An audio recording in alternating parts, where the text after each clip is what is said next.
Hello and welcome back to another episode of the HRER podcast, where we delve into the world of HR emergencies and scandals. Don't forget to follow and subscribe to HRER on your favourite podcast platform. Get ready for scandalous stories, lessons learned, and a generous dose of advice for HR professionals for navigating the HR landscape. Our goal here is not just to entertain, but also to help you learn from the topics we touch on in order to save your business from its own emergency. This is a welfare case turned operational crises. Or crisis. Yes, we talk about performance management a lot. We talk about getting what we want out of our employees and engagement and things like that. They do have lives as well. So when someone comes with a flexible working request, it's not personal. What mistakes do managers commonly make when handling welfare meetings and flexible working requests? So they don't actually talk about welfare. Too often it's being received. How can we say no and defend this rather than how can we proactively try and make this work? It's empathy, innit? I think a lot of it's empathy. Quite a mess. Right. Just before we start, protect your business from the risk of tribunal, reduce legal costs, and save yourself from HR headaches with our Heroes software and employment law consultancy services. Hello, everyone. Welcome back. That was energy, wasn't it? To another episode of HRER. Could be episode 30, could be episode 40. I have no idea. Do you know we missed our second birthday? Did we? Yeah, the first time round we had like the little hats and the bunting and I remember. everything. And it was in January. We missed it like by months. We've been doing it for that long, eh? Yeah. It don't seem like that long. It don't seem like we've worked together for like 3 years, Yeah. nearly. I think that's Seems crazy, like a mate. very long time. It does, doesn't it? Yeah. It's exhausting. Yeah. But I think the first year we were happy just to still be here. Yeah. The fact that we've missed number 2 and by so many months is just like business as usual. It's because we're just getting on with it. We're just grinding. And we are busy. We are busy. We are very busy. So Lots is happening. Yeah. Like your side of it's busy because you've mentioned the whole silo thing. We are siloed, aren't we? Like, you do things that I don't know what you're doing. Yeah. And I do things that you don't know what I'm doing sometimes. And actually then by bringing in our team meeting and now the one-to-ones and stuff and making sure we all actually come to the office Yeah. every now and again. Yeah, I feel like we all got so busy and in our own little worlds that my sort of own human resources management of the business had slipped a little bit. It's fine. We're all So adults, aren't we? yeah, and also so busy that I haven't even read the brief for this podcast. So I think that makes it better, though. I have genuinely no idea what we're about to talk about. I prefer this, though. I know, but you and Dawn get these ideas and I veto them. So this could well be something that I should have vetoed, but I have no idea. So we're just going to dive in and hope for the best. Normally we do a little meeting, don't we, to talk about it. You had to take the meeting on the drive. So like, Yeah, and then there was a meeting yesterday, which I had to miss. you were hands-free. Like, Yeah. No, so listening. but then there was one yesterday when we were in the office and I the was little run through. I was stuck on a board call. So not stuck, love being on board calls. Amazing. But yeah, so I couldn't join you and Dawn for that. Best part of the day. Best part of the day. What board calls are the ones that you and Dawn? So yeah, tell me, Ollie, The title. with some trepidation, what is it that we're about to talk about? Well, this is a welfare case turned operational crises. Or crisis. There's a lot of words Say that there. again. A welfare case A welfare case turned operational. operational crisis. Okay. Anyway, I'll read the email. It's a bit of a long one, so bear with me. Hi, Alyssa. I hope you can help. I've recently started somewhere new and inherited a messy employee relation situation. This is like someone, a new HR person who started a business. The employee works on the support desk as a team leader and has been with the business for 2 years. It sounds a bit like me. It's not me. They submitted a flexible working request to reduce late shifts due Denied. to caring Sorry, I'm responsibilities. Yeah, they submitted a flexible working request to reduce late shifts due to caring, which was agreed and placed on a trial basis. The management team are aware of the employee's mental health issues and increasing caring responsibilities, but there appears to be little support provided. A welfare meeting was held, after which the employee was signed off due to mental health concerns. The business now wants to change the department hours to even later shifts. A meeting was held with the employee who explained the new hours would not work for them, but the proposed change is due to be enforced in 2 weeks' time. How do I get us out of this one? Okay. So let me make sure I've got this straight. Go on, because you haven't read this before. Employees off sick, mental health issues, flexible working requests in place on a trial basis, and They're there a was something carer. else. They're And a there are ca- carers. they're a They've got carer, caring primary responsibilities. carer. Okay, so new HR's come in, inherited this situation, and company now wants to enforce a working pattern that's going to go against these flexible Yeah. working Later hours, I hours. presume. Can't Okay, work later hours. quite a mess. Right. Mm. So, first of all, with this one, and again, because I'm coming at this absolutely fresh. I can ask you a question. There's a Yeah, go ahead. question, just Yeah, to yeah. like give you a little bit of a framework. Well, I was going to say what I would be doing, what the first thing I'd be asking this HR person for. Go on, you do that first and I'll ask you a question. I want to see the conditions of the trial. Okay, right, what the paperwork and what have you. Yeah. Okay. So I want to know what's been approved, what the trial basis is, how we're going to judge its success, how long the trial's going to be running for, whether that date has already passed. Okay, right. Because if we put them on a trial and then we've overrun it by, I don't know, 6 months, chances are the employee is reasonably going to consider that that's now part of their contract and that that's in place. If they've been running that same routine, yeah, of course. So that would be my first request coming at this fresh. But go on, you asked me the question. Time, man. Yeah, okay. Yeah. It's similar to that. Mhm. That was the question's similar to what you've just said. Yeah. So you're natural. It's almost like we're all used to working together. Word for word. Mhm. If a flexible working request was agreed on a trial basis, Mhm. how much flexibility does the business realistically retain? Trials are useful because when we get a request in and if we are potentially minded to refuse, we have to be very clear under current law and the way that flexible working law has evolved on specifically why an arrangement won't work, the reasons for that, and then use one of the 8 statutory reasons to say why something's not going to work. So say, for example, somebody wants to work during the middle of the night for whatever, and say they've got a partner who does night shifts or whatever, and they're basically become a nocturnal family and they want to work at night, but there's no customer demand at night or for whatever, there's no work for them to do at that time. That would be a lawful reason to say no. No is dangerous right now. So if someone puts a flexible working request in and it's a no, we've got to really have our ducks in a row for how we evidence that, the consultation that we've been through, that we've taken everything into account, and that we're really, really solid on one of those 8 reasons and we can evidence it. Trials are useful because it gives everyone a flavour of it. So where we've still got managers who can be a little bit stuck in the mud with these things, and it's the minute they hear flexible working, they're like, no, not going to work in this department. No, I can't organise work amongst other staff, or, they're just, the minute that they hear those words, you can see that they're like, oh God, another one of these requests. And you just know that they're not going to approach it in the right way. Actually allowing something to run for a little bit. One, it can show managers there's less to be scared of, that things can still operate, but also for an employee, see if it actually meets what they need to. So in this case, where you've got someone, mental health issues, caring responsibilities, I suspect the request is quite specific around their needs and what it is that they need at home. Yes. They might do the trial and be like, actually, this doesn't make things any better for me. You don't know, do you? You don't know. So trials are highly useful. If during the trial period, we find that work's not being done as productively, quality has dropped, actually there isn't as much for the employee to do during the hours that they want to be working, we've got some nice solid evidence of, well, look, we've tried it. Here is the contemporaneous evidence when this was done. Mm-hmm. So live evidence. I saw a question mark cast over your face then. Big word. Here is a live example of how this isn't exactly working. And during the trial, we should be looking at mitigation strategies, feeding back in with the employees. So how is this week gone? How do we think we can make this work better? We don't just put a trial in place, allow it to just fail and then go, oh, it didn't work. We should be being proactive during that process to think, right, well, how can we make this work? Bit of feedback. And if something's not going quite so well, letting the employee know. So this isn't working quite so well. If a trial doesn't work, we can then complete the process where we're finishing that consultation with the employee to say, look, these were the concerns we had. We've run the trial period. This is what came out of the trial and why this isn't going to work. Here are the statutory reasons. Our evidence has been compiled from during that trial. It's a no. The alternative to a no is, here is an alternative arrangement that we think will work. We can try this. Mm-hmm. So avoiding the no as far as possible is where I would always start from. So trial period, or suggesting alternative arrangements, really, really engaging with that employee on discussion.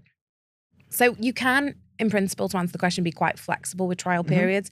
But what I'd say is, rather than focusing on the flexibility around what it allows you to do with the process, the suggestion I always give to employers is really engage in this, really, really treat this as a run through and get as much data as you can out of this as to why something will or won't work.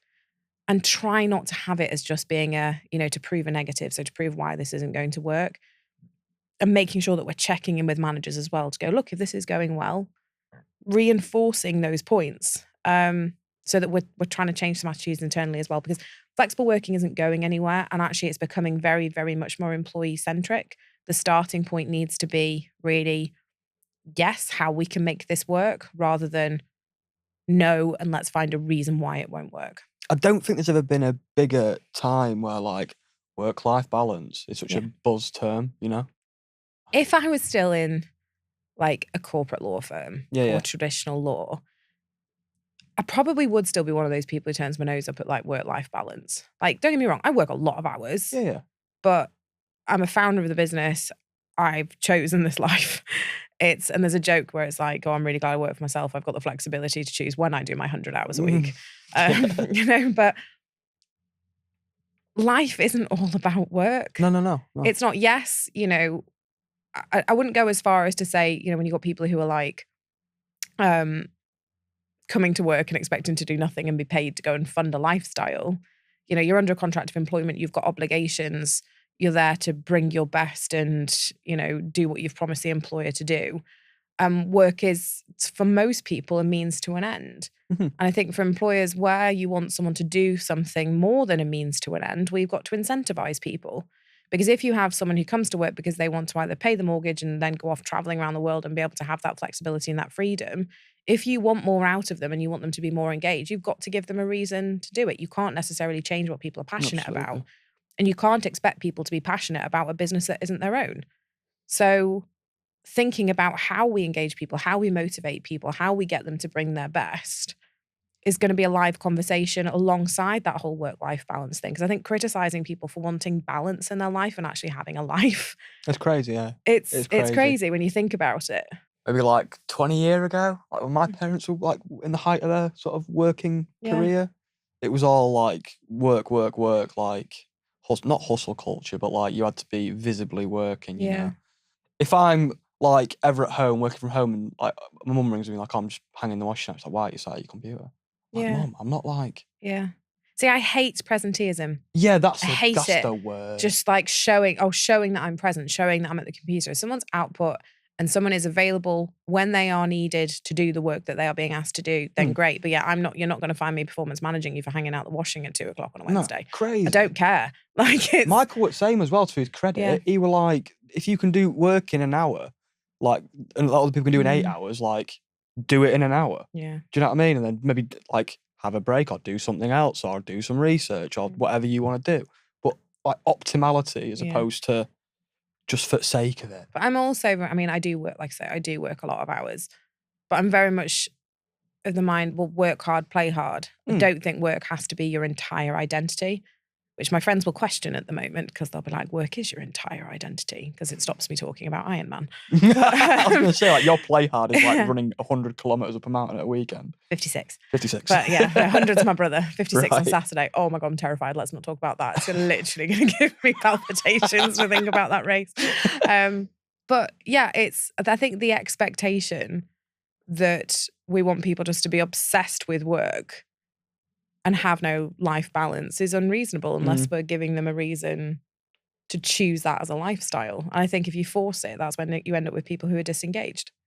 No, I agree. I think the fact we spend maybe like 40 hours a week on average at work, most people 40, 50 hours maybe. Even like when I was younger, I used to get really confused when people used to talk about work outside of work. Like, why is my dad talking about work when he's not at work? Yeah. He spends all this time, then he wants to come home and talk about work. Yeah. But ever since being young, like when my friends try and engage me with it, like I'll very infrequently speak about work outside of work, admittedly. I think unless you're really, really passionate about what you do and you've got ownership, like say you're creating something or whatever, fine. But yeah, well, there's been times where I have, like, we've making a rag model. Like that was a reason. I think that's quite fun. But I think when it's just the day-to-day grind, why would you want to talk about it? Why would you want to talk about it? I don't get it. A few emails and that. Yeah. I asked Claude summit. Wrote some passive-aggressive emails. Yeah. Spoke to some people that weren't happy. Yeah. Like it's same old, isn't it? Yeah. Like there's nothing to chew at all. Yeah. So I do think, I do think the attitudes around flexible working are evolving. They need to, I do think it's got to work for the individual, the team, the business. So I'm very much of that. It's not just around the individual because they are still there to complete a contract of employment. Mhm. But I do think that we need to think about if we want to be able to attract, engage, and retain, we have to understand people have lives. Mm-hmm. We do. Amen. Fact power. Next question from a HR perspective. We had a little segue there. Can a business legally change working hours if they disproportionately impact employees with caring responsibilities? So this is a really interesting question because if you'd asked me a year ago, we'd be talking about going through consultation with employees around contractual changes or changing working hours. So we go through consultation, take objections, whatever, work through those, finish consultation, and then ultimately would come the point where we go, we have made the decision. We are implementing the new hours. Here is the notice period of when this is going to take effect. If you don't like it, we're giving you notice that your contract will terminate. Okay. And we will offer you a new contract on the new terms. So it's fire and rehire. So Okay. you are going to get fired, but then you're going to be rehired on a new contract. So we're forcing the end of one contract, introducing the new one. Fire and rehire, hated by unions, hated by employees for obvious reasons, because what we're doing is we're forcing through contractual changes that we can't get people to agree on. We then had the P&O scandal, where I think 800 people were fired and rehired or not rehired. Because if an employee goes, well, no, I'm still not prepared to accept the terms, they have lost their job. They then have to go work somewhere else. So the scale of it with P&O was not only because the number of people involved and the fact that they were forcing through unfavourable changes, but because of the numbers involved and the number of people that would be losing their jobs, they had various legal obligations that they had to make in terms of notifications to the government, and they didn't do any of those. So then you're into the realms of potentially like criminal sanctions, big fines. So huge company that just kind of went, we don't really care. We're just going to do it anyway because we're big enough financially to deal with the fallout. Mm-hmm. That triggered a lot of change politically. So when we got new Labour government, one of the leading manifesto pledges was a ban on fire and rehire. So if you attempt to fire and rehire an employee and either employee doesn't re-engage or resigns in response, that'll be an automatic unfair dismissal. So they don't need to prove that the decisions were unreasonable or anything like that. It is an automatic unfair dismissal if you do that to an employee. When was that implemented, sorry? This is the Employment Rights Act. So all the new stuff, yes, this is the law evolving. Keir Starmer did that. This is what Labour. No comment. Well, this is who's currently hiding behind the door in number 10 as we speak. Yes. Not to go down a political path with this one, but anyway. Try not to. So we've had the code of practice for a while now around if we are going down the route of trying to change terms and conditions and fire and rehire, there's a code of practice to follow. We don't follow the code of practice, there's a 25% uplift in any potential compensation. The total ban was expected in October 2026. I think that's being pushed now to January 27. Okay. Which is when we essentially will not be able to use it as a tool. There will be a couple of very, very limited carve-outs. So essentially, if your company is on its financial knees, the wolves are at the door, you are facing liquidation, and essentially one of the last things that you can do that's potentially going to save operations is to do an exercise of fire and rehire to change some terms or whatever, you will be able to do it. Okay. But it has to be a catastrophic situation to enable you to do it. That's basically the carve out that we're going to see, is that you're going to have to be able to evidence that your business is at death's door, essentially, if this doesn't happen. So there's a situation I was dealing with. I'm not going to name the sector. It might be relatively obvious because I'm going to talk about pensions. But basically where for the employer, the private pension for their employees was so vastly unaffordable that it was either staff agree to, amongst a raft of other changes that were tried and implemented to try and save this business, because of the size, the liabilities, and what would be the future liabilities of this private pension, because the employer contribution was contractually so high, the staff were told, if you don't agree to the pension changing, the business is going bankrupt. We are closing. Right. We've explored we've restructured, we've looked at we've done redundancies, we've changed suppliers, we've changed utilities providers, we've restructured our finance, we've negotiated lower interest rates. We've tried everything, but this enormous pension obligation is crippling. If you don't agree to the changes, the business is going to have to close. And this wasn't bluff. This is a very real situation. I don't think the employees were prepared to accept it, which is like, but the business is going to close. You're going to lose your future pension stuff anyway in your job. So in those situations, that would be one where you could force the change through. But that's the realm of what we're looking at when it comes to changing terms and conditions. So there is a window at the moment where, provided we're following the code of practice, which has detailed consultation requirements, we can force changes through. But this is a very high risk area of the law. Okay. And in your question, when you're asking about where it disproportionately affects people with protected characteristics, so I think you were saying about caring obligations. Yes. Yeah. Caring responsibilities. You can add on the tag of a potential discrimination complaint as well. So one, depending on if we're targeting a certain area of the workforce or people who have got flexible hours. Often people with flexible hours are more likely to have childcare responsibilities, caring responsibilities, personal medical challenges as well.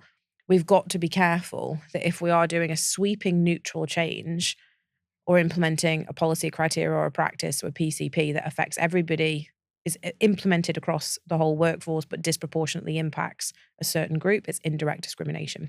So it's a really, really wordy way of saying it's risky. Yeah. That not only is it risky from the fire and rehire perspective, where we're going to force the changes through if we don't follow the code of practice, there's that 25% uplift on compensation. But then also if we're disproportionately affecting protected groups, there could also be a discrimination complaint as well. Could lose lots of money as a business. Big bucks, because this isn't happening typically to one person. You're doing this across the workforce, where we are looking at changing shift patterns and hours. Oh, en masse. We are scaling the problem. Yes. We're not just dealing with necessarily one employee, one grievance. Yes, there might only be one person who's complaining about it at the moment. But if you're doing this to 50 people, that's 50 potential claims. Oh, yeah. So the financial benefits of what you're hoping to save with your shift changes could be totally wiped out by legal fees, by, numerous claims. You've got to do it right. So you've got to think, well, one, is it worth it? Are we prepared for the potential fallout? Because you're not just dealing with complaints from one person, you could be dealing with complaints across multiple people. And there's no requirement for them to be organised and elect one person to bring a group complaint. You could be fighting this on like 15 fronts. You could group them all together and try and deal with it as a group grievance, but that's complicated and messy stuff. There's a lot of ChatGPT emails, isn't it? Last question from a HR perspective. What mistakes do managers commonly make when handling welfare meetings and flexible working requests? So they don't actually talk about welfare. They'll schedule a welfare meeting and they'll start the meeting with like, how are you?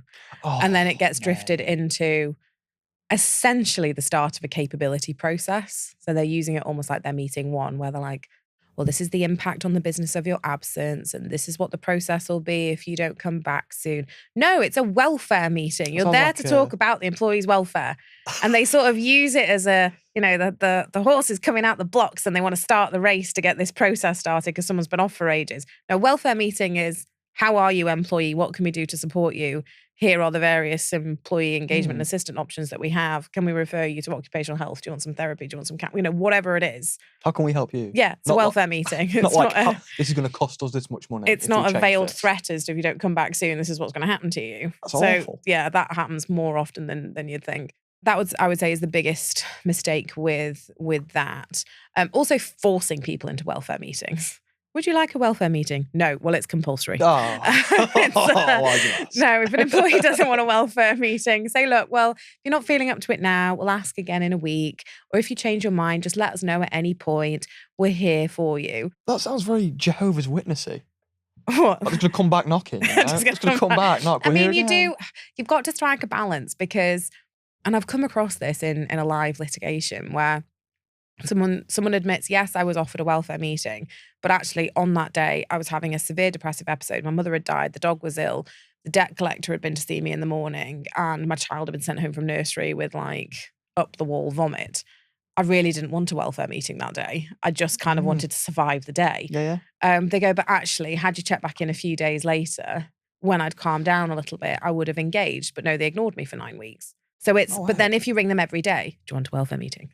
do you want a welfare meeting? He said harassing, no yeah. yesterday. Do you want a welfare meeting today? No, It's no. too much. So we've got to kind of find that middle ground of checking in, but also making it meaningful. Why are we offering welfare meetings? Is it to tick a box so we can tell a judge that we've been a really good employer and we've done it? Or is it that we've got a genuine concern about the welfare of the employee and we want to support them?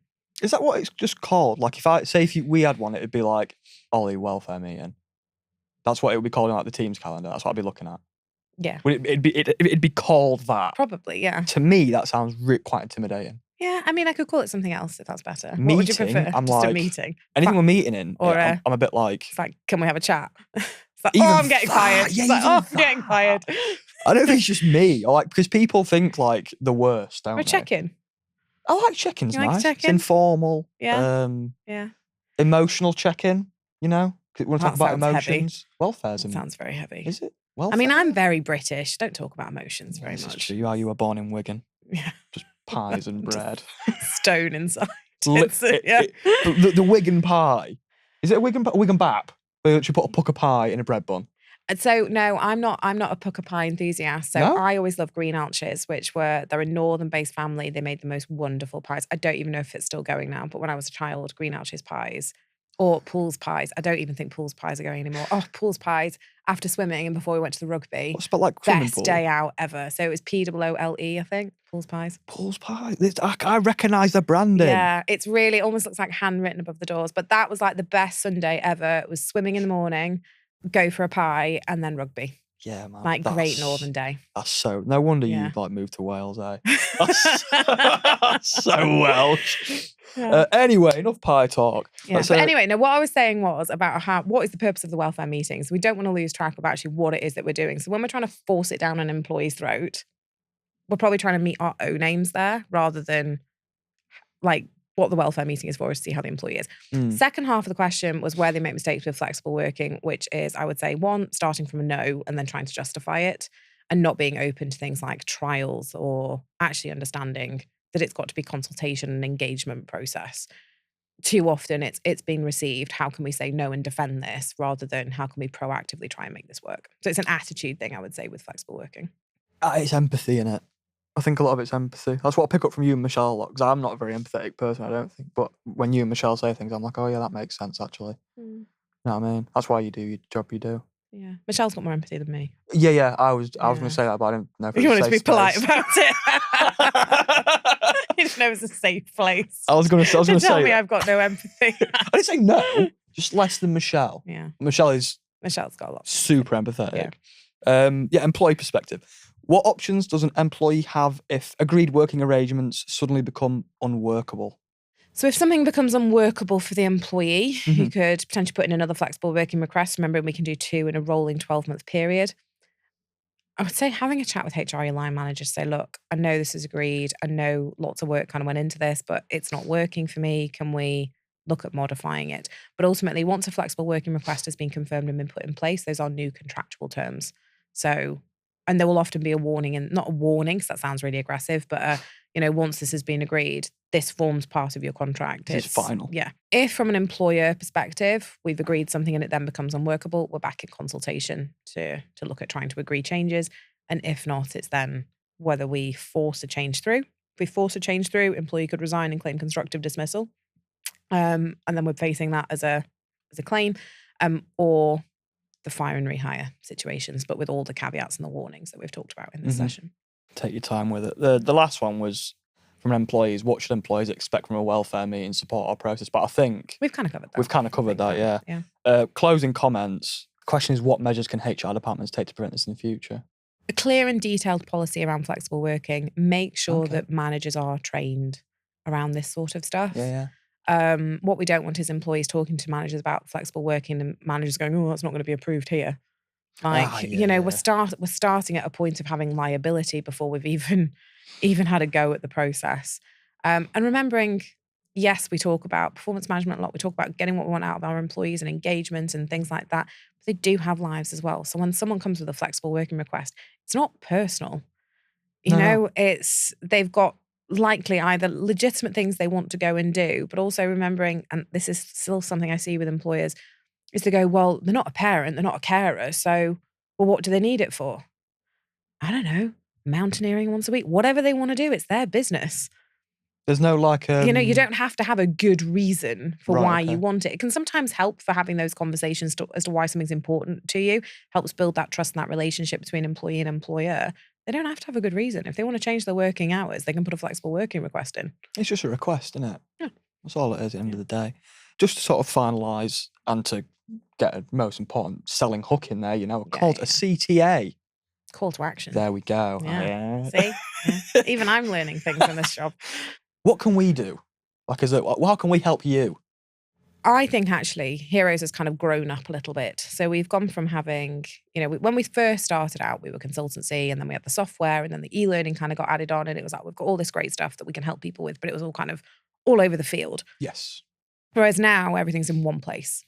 So we've got the consultancy, we've got our HR AI advisor, we've got our e-learning, we've got our manager e-learning stuff, we've got the HR system, and we've now got our employer protection stuff as well, with the insurance wrapper in there as well.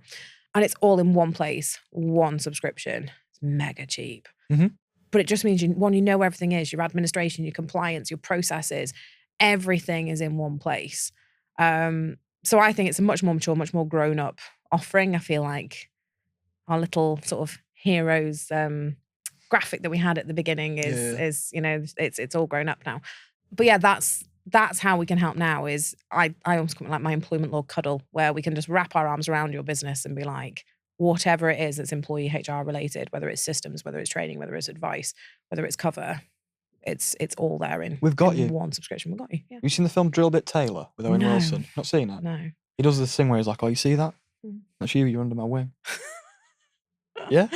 That's not going to be the new logo. No, we're not. Me just going like this? No, we're not having that as the new logo. But yeah, it's very excited. Very exciting. Sorry, I had a hand in designing it, testing it and stuff, and it's all cool. It is real exciting. Yeah. It's, as I mentioned earlier, it's like the one thing I've mentioned outside of work about work. So yeah, we can book walkthroughs, james@heroes.co.uk on the website. Bother James. Book things there. Yeah, bother James. Bother James. But yeah, it's all good stuff. Excellent. Well, thanks for your time as ever. Like, comment, subscribe. Cheers. Until next time, we're your hosts signing off from HRER. Take care of your HR and may your workplace be disaster-free. Before we go, a big thank you to you for tuning in, and don't forget to subscribe. If you have your own ER stories or suggestions for future episodes, reach out to us at Heroes or on social media, or even HRER@heroes.co.uk. As we navigate the maze of workplace blunders, remember that no organisation is perfect, but by sharing these stories, we can all work towards creating healthier, happier, and more productive workplaces.